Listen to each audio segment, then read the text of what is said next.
Has restricted cabinet secretaries and principal secretaries from traveling abroad for more than 45 days a year.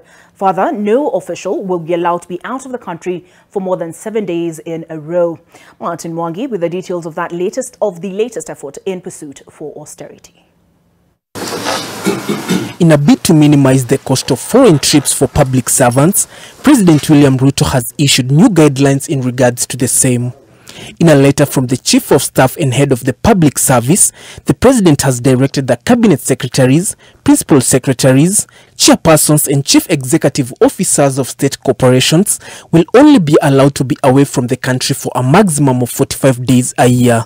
The officials will not be allowed to travel for more than 7 days consecutively, excluding the travel dates. The travel should also not be more than 15 days per quarter. Non-essential travel remains suspended, with all requests for travel being copied to the Ministry of Foreign Affairs for advisory. Travel approvals for CSs, PSs, chairpersons and CEOs of state corporations shall continue to be obtained from the President through the Chief of Staff. Delegations headed by Cabinet Secretary shall not exceed 4 persons, including the CS as the head of delegation. Delegations by principal secretaries, chairpersons, and CEOs of state corporations shall not exceed 3 persons, including the head of delegation. The delegation should include the most relevant technical persons to assist the principal in meetings, deliberations, or presentations in relation to the travel.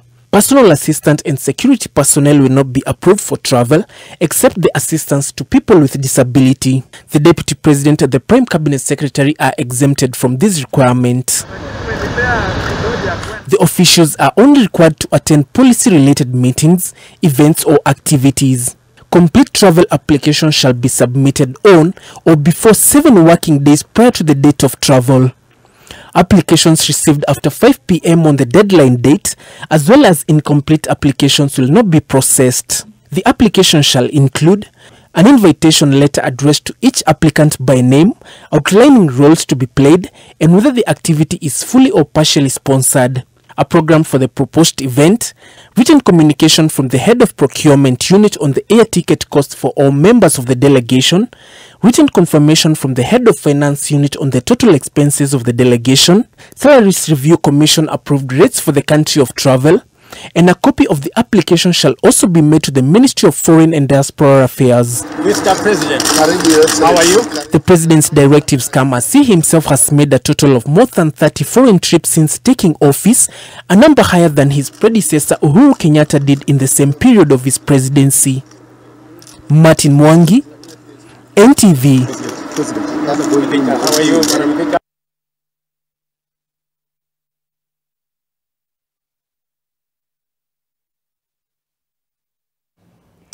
All right, and with that report by